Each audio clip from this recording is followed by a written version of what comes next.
everyone, welcome to our channel. This is a series called Write Well with Maxxcell, where we discuss the writing section of IELTS exam in detail. So far we have covered the basics of writing section and the judging criteria or the writing band descriptors for writing in IELTS. Today we are going to be discussing how to format a report writing for IELTS Task 1. Without further ado, let's begin. First, let us understand what are infographics. Infographics are a visual representation of information or data. So, a lot of information can be compacted into a small picture or a small infographic. Now, here are some examples of infographics. They are bar graph, pie chart, line graph, table chart, process diagram, maps, or plans. Now all of these are infographics that contain a lot of information. Now moving on to the next part, that is how to structure the report.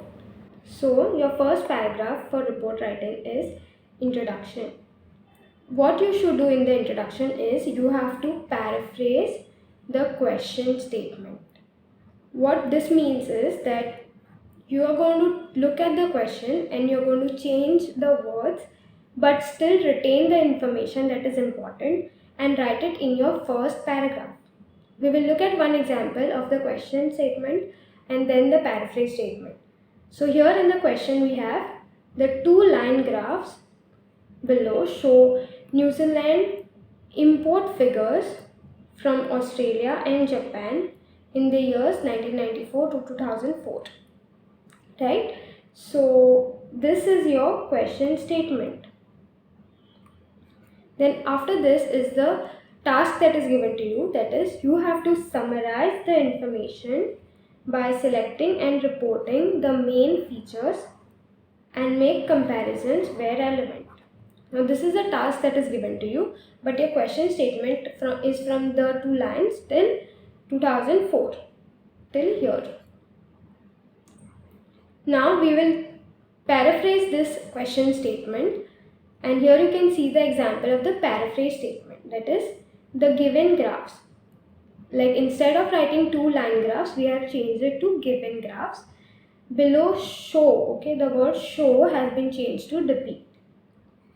Okay, the import figures. Now here we are saying the import data. Instead of saying import figures, we are saying import data of New Zealand for the time period. Now instead of directly giving the years, instead of saying in the years, we are saying the time period of 1994 to 2004.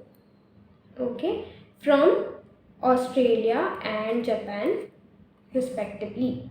Now this is what we have changed it to. Now this will become your first paragraph of your report. Right? So the next paragraph is overview. Now for overview, what you have to do is you have to give the main trends or features. So like I said, in the infographic there is a lot of information. Your job is to pick on the most important information or the main trends or the main figures that are very obvious. You have to pick on that information and you're only going to report on that information. So it will obviously be around 2 to 3 points. Okay, so your first step is to study the graph. You will look at the graph carefully and then you will pick on the most obvious details.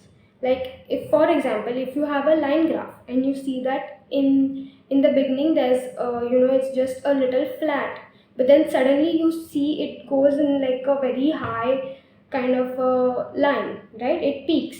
So in that case, you are going to look at these very obvious things that are visible to you from the infographic, and you will choose such any 2 to 3 main trends.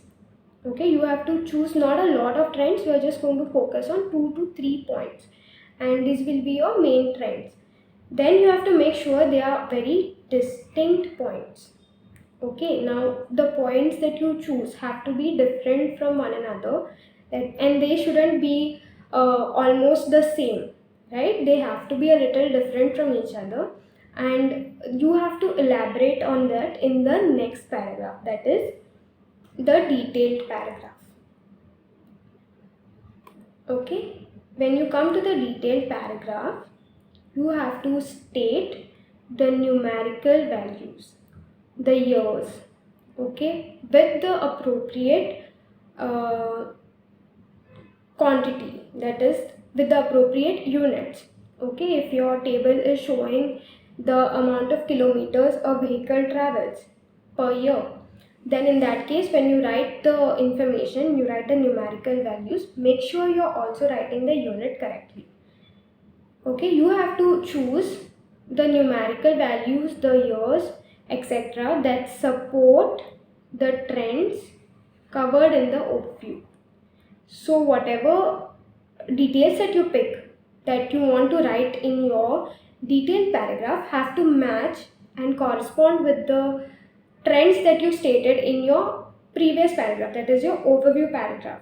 So you have to write corresponding points. Basically, your details must support the overview. Whatever details you write have to be in support of the overview trends that you mentioned. Okay? Ensure the clarity of your writing is maintained. Now here I mean clarity in the sense of understanding. Now if you are bombarding your writer with a lot of figures, now detailed paragraphs should be very short and concise. If you are bombarding your reader with all the different numerical data, it's not a very pleasant read. Am I correct? Nobody likes to be bombarded with numbers. So make sure you are writing it clearly and you're not putting too many numbers in one place. Make sure you are connecting the sentences clearly and you're having a proper progression throughout this paragraph. Next, when writing quantities, write the units as well. Like I mentioned, make sure you're writing the correct units. If the units are not written, then your information becomes invalid or confusing as well. So if you're mentioning years, write that, whatever number of years. Or if you're mentioning kilometers, write km. If you're writing power, whatever it is, make sure you're writing the correct units. Now, when you write the units, like if you're writing a range, say 120 to 130. Okay, if we are talking about kilometers, make sure you're writing 120 kilometers to 130 kilometers. Make sure the units are written clearly, right? Then moving on, the last paragraph is the summary. Okay, summary is optional. Now it depends on how your writing has progressed so far. If you feel that okay, there is not a good end and you also have time remaining, make sure you're also keeping a note of time. If you have time and you have not hit the word limit, and you feel that okay, my writing is not ending at a good point, then maybe you can have a summary. Summary is optional. Cover points previously not covered. Okay, if you are choosing to write a summary, make sure you are writing points that you did not mention before. Okay, make sure you are not repeating. Okay, keep it brief. It has to be very short, 1 to 2 sentences, maximum 3 sentences. Do not speculate. Now, what do I mean by speculate? If you see a certain trend, right, like you see, okay, in 2020 there was a sharp decline in travel globally, right? In that case, we all know what happened in 2020, but you are not going to write what happened. You are not going to mention that a global pandemic made sure that there were people not traveling over the globe. That is not for you to write. You are only going to write that okay, in 2020 there was a sharp decline in the number of travelers over the globe. Clear? You are not going to speculate on why the trends are moving up and down, or what is the reason for a sudden decline or a sudden increase. Okay? You are not going to speculate. You are just going to report on the trends. Now, the next thing we are going to see is how to manage the time for writing task 1, that is your report writing. As we know, for writing task, the total time is 60 minutes. So you have two tasks there, writing task 1 and task 2. So writing task 2 is essay and usually has double the marks than that of your report writing. So make sure you are sparing the majority of your time for your task 2 and writing your task 1 in as short time as possible. Ideally, you should use only 20 minutes for task 1. Do not go over 20 minutes. Okay, split the time in the following way. Or how are you going to split it? Okay, you need to have planning. Here you are going to spend maximum 5 minutes. Obviously, with practice you will not require 5 minutes to plan your task 1. You will do it within a minute or two. Okay, what are you going to plan? You are going to look for the main trends and you are going to identify the supporting details. This is your job when you start planning your task 1. Okay, then you're going to spend writing. For writing, you're going to spend 10 minutes. Okay, once you're done writing, you're going to check your work for 5 minutes. Again, with practice, you will not require 5 minutes, it will be less than that. So, your job is to make sure you spend as little time as possible on task 1.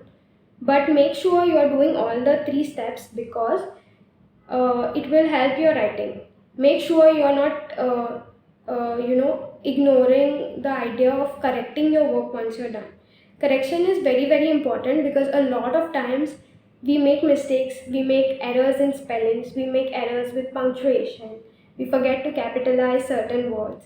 All of those errors will be eliminated when you check your work.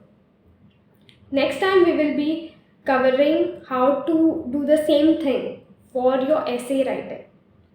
And that is it for today. If you like this video, hit the like button. Next time we will be discussing essay writing or how to structure your essay in detail. So if that is something you might be interested in, consider subscribing. Also, if you think you have friends who might be interested in such a topic, consider sharing this video with them. I hope you like this video.